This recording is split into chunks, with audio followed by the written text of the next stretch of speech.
Hello दोस्तों, तो स्वागत है आप लोगों का फाइनल एपिसोड मतलब द मिडनाइट क्लब का फाइनल एपिसोड में। इस वीडियो में मैं एपिसोड 7 से लेकर 10 तक पूरा एक्सप्लेन कर दूंगा और साथ ही में एंडिंग एक्सप्लेनेशन और कुछ थ्योरीज के बारे में हम बात करेंगे। अगर आपने एपिसोड 1 से लेकर 6 तक का एक्सप्लेनेशन नहीं देखा है तो आई बटन पे लिंक आ रहा होगा, उसको आप सबसे पहले चेकआउट कर सकते हो। ओके, तो सीधे चलते हैं एपिसोड 7 की तरफ। अब एपिसोड 7 की शुरुआत में हम देखते हैं वो रिचुअल काम नहीं किया और आनिया मर चुकी है। अब जिस टाइम वो लोग रिचुअल कर रहे थे तब तक वहाँ पे डॉक्टर जॉर्जियाना आ चुकी है और सबके ऊपर वो चिल्लाती है। अब एलोंगा को ऐसा लगता है कि वो नेक्स्ट डे एलोंगा को इस जगह से बाहर निकाल देगी। अब इस एपिसोड में ज्यादा कुछ होता नहीं है, बस आनिया मर चुकी है, सो यहाँ पे सबको इमोशनल है। एपिसोड 7 में ज्यादा कुछ होता नहीं है, तो सीधा चलते हैं एपिसोड 8 की तरफ। अब एपिसोड 8 की शुरुआत में हम देख पाते हैं रात को एलोंगा अपने कमरे में जा रही थी, तभी वो डॉक्टर जॉर्जियाना की बात सुन पाती है। डॉक्टर जॉर्जियाना किससे बात कर रहे थे कि यहाँ पे जो भी बच्चे हैं उनमें से एक ठीक हो चुकी है और वो एक दिन में घर जा रही है। तो ये बात सुन के एलोंगा यहाँ पे अपने कमरे में चली जाती है और डिसाइड करती है वो नेक्स्ट डे डॉक्टर जॉर्जियाना से पूछेगी। अब नेक्स्ट डे एलोंगा वही बात डॉक्टर जॉर्जियाना को पूछती है।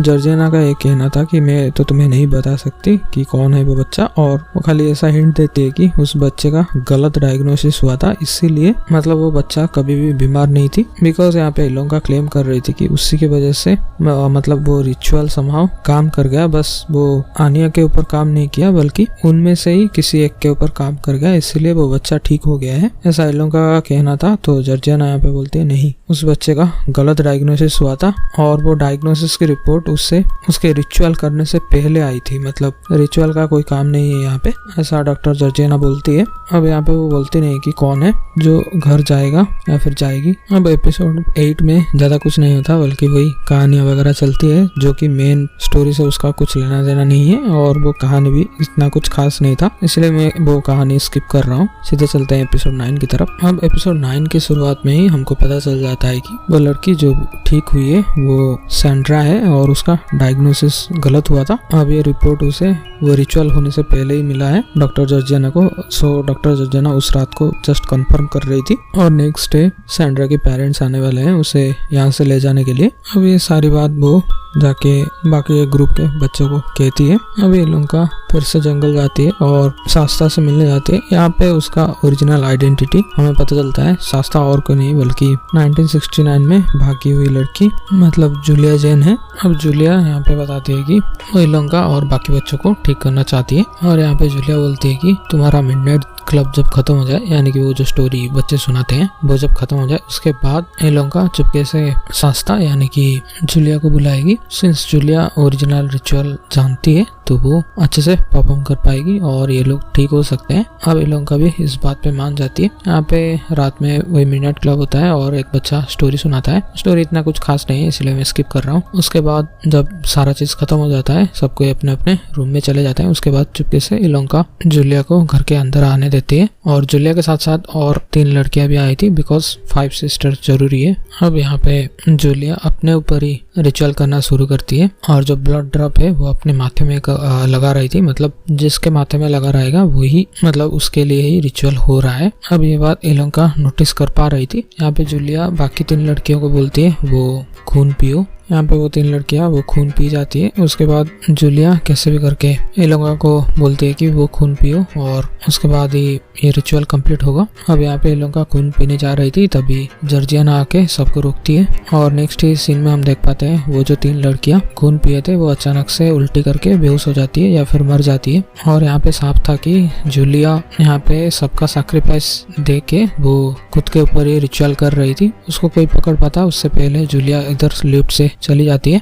यहाँ पे एपिसोड 9 खत्म होता है। चलते हैं लास्ट एपिसोड 10 की तरफ। अब एपिसोड 10 में हम देख पाते हैं डॉक्टर जॉर्जियाना को पहले भी शास्ता यानी कि जूलिया के बारे में पता था। अब यहाँ पे हम जूलिया के साथ क्या हुआ 1969 में उस बारे में जान पाते हैं। तो साल 1969 में हमें दिखाया जाता है जूलिया उस मैंसन से भाग गई और वो सीधे जाती है रेजिना के पास। अब आपको याद होगा पिछले एपिसोड में मैंने बताया था रेजिना को पुलिस ने गिरफ्तार करके जेल में डाल दिए थे। अभी सालों बाद रेजिना को जेल से रिलीज मिल चुका है। यहाँ पे रेजिना बोलती है कि उसकी अपनी बेटी ने उसे धोखा दिया, यानी कि रेजिना की बेटी ने ही पुलिस को इन्फॉर्म किया था, जैसा कि मैंने प्रीवियस वीडियो में बताया है ऑलरेडी। और जूलिया यहाँ पे रेजिना को रिक्वेस्ट करती है कि जो रिचुअल उसने उस टाइम परफॉर्म किया था वो उसके बारे में वो बताए, ताकि जूलिया वापस जाके वही रिचुअल परफॉर्म कर सके। अब सीरीज में दिखाया नहीं गया कि जूलिया 1969 में वापस आके वही रिचुअल परफॉर्म किया कि नहीं। अब डॉक्टर जॉर्जियाना यहाँ पे इलोंका को बता रही थी कि जूलिया का भी सैंड्रा की तरह ही मिसडायग्नोसिस हुआ था, इसलिए उसे इधर से रिलीज किया गया था।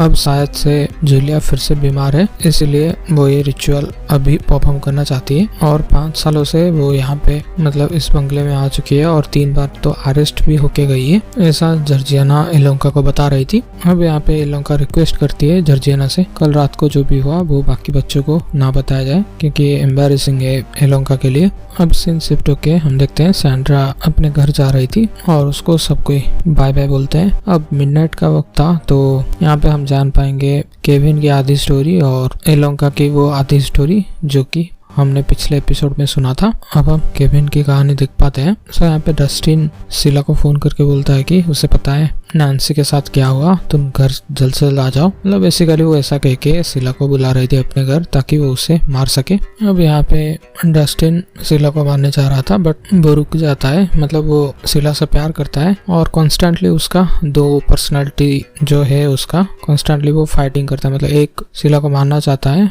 और एक जो उसे प्यार करता है तो वो उसे नहीं मारना चाहता। अब यहाँ पे उसकी माँ वो आ जाती है और बेसिकली यहाँ पे हम जान पा रहे थे कि केविन को पर्सनालिटी डिसऑर्डर है शायद से, और फाइनली उसका लव वाला पर्सनालिटी जीत जाता है और उसे अभी मेंटल हॉस्पिटल में एडमिट किया गया था। यहाँ पे केविन की स्टोरी खत्म होती है और उसके बाद हम जाते हैं इलोंका की स्टोरी की तरफ। और इलोंका की स्टोरी यहाँ पे वही जगह से शुरू होती है। सो वो आदमी हाईजैकर वो यहाँ पे गोली चला देता है और ये गोली जाके बेन को लगती है। अब यहाँ पे सिचुएशन और भी खराब हो गया था बिकॉज इधर बेन भी हॉस्पिटल में पड़ा है और वहाँ पे इमानी की दोस्त स्कॉटी वो भी हॉस्पिटल में पड़ी है। लेकिन ओरिजिनल टाइमलाइन में बेन को मर जाना चाहिए था और स्कॉटी को कुछ भी नहीं होना चाहिए था। अभी इमानी की वजह से दोनों का ही डेथ हो सकता है। तो इमानी यहाँ पे समाव अपने मदर से कांटेक्ट करती है और वो उसकी मदद मांगती है। अब इमानी स्कॉटी को चूज करती है बिकॉज ओरिजिनली स्कॉटी को बचना चाहिए, इसलिए इमानी अपनी जान देकर स्कॉटी की जान बचाती है। और इधर हम देखते हैं बेन और इमानी की माँ ये लोग हेवन चले जाते हैं। इधर ही इलोंका की कहानी खत्म होती है। अब सीन शिफ्ट होके हम देखते हैं एक फोटो जो कि वही वॉल पे टंगा हुआ था और यहाँ पे हम देख पाते हैं वही जो बूढ़ी औरत और एक बूढ़ा आदमी का घोस्ट हमेशा इलोंका को दिखाई दे रहा था। यहाँ पे कुछ भी इस सीरीज में उनके बारे में नहीं बताया गया है, मे बी इन सब के बारे में हमें सीजन 2 में पता चलेगा। बस यहाँ पे हम उसका नाम ऑस्कार फ्रीलैंड और बूढ़ी औरत की नाम वीरा फ्रीलैंड देख सकते हैं। और ये न्यूज़पेपर है 1898 का, वो भी हम जब जूम करेंगे तब जाके हम इस माइनर डिटेल के बारे में जान पाएंगे। इन सब के बारे में सीरीज में कुछ भी पता नहीं गया, मे बी हमें सीजन 2 में पता चलेगा। और तो और यहाँ पे हमें और एक ट्विस्ट दिखाया जाता है। डॉक्टर जॉर्जियाना अपना विग निकालती है और उनके माथे के पीछे वही पैरागॉन का निशान था। अब इसके बारे में भी हमें कुछ भी नहीं बताया गया। यहाँ पे ही एपिसोड खत्म हो गया और सीजन 1 खत्म हो गया। तो अगर आपके मन में सवाल हो तो मैं यहाँ पे बता दूं, ये बस मेरी थ्योरी है। मुझे लगता है कि ये और कोई नहीं बल्कि रेजिना की बेटी यानी कि आसेसो हो सकती है, बिकॉज रेजिना की बेटी यानी कि आसेसो ने पुलिस को कंप्लेन कर दिया था और वो नहीं चाहते कि ये रिचुअल वगैरह परफॉर्म हो, इसीलिए वो इस बिल्डिंग पे रह रही है और किसी को भी ये रिचुअल वगैरह करने नहीं देती। अब मेरा सेकंड थियरी ये है कि वो रेजिना की बेटी आसेसो है बट वो इविल भी हो सकती है, यानी कि सिर्फ और सिर्फ खुद जिंदा रहने के लिए यहाँ पे जो बच्चे मर जाते हैं समाव वो उसकी बलि चढ़ाती है और मतलब मरने से पहले वो उसकी बॉडी को नीचे जाके अपना जो रिचुअल वगैरह है वो परफॉर्म करके उनकी बलि चढ़ाती होगी ताकि खुद बहुत साल जिंदा रह सके। पता नहीं, ये सारे के सारे आंसर हमें सीजन 2 में मिलेगा, ये बस मेरी थ्योरी है। सो यहाँ पे सीरीज खत्म होता है। अगर आपको एक्सप्लेनेशन पसंद आया तो प्लीज वीडियो को लाइक कर देना और चैनल को सब्सक्राइब कर देना। और भी बहुत सारे अच्छे सीरीज का एक्सप्लेनेशन आने वाला है तो चैनल को सब्सक्राइब कर देना। मिलते हैं नेक्स्ट वीडियो में। Thanks for watching.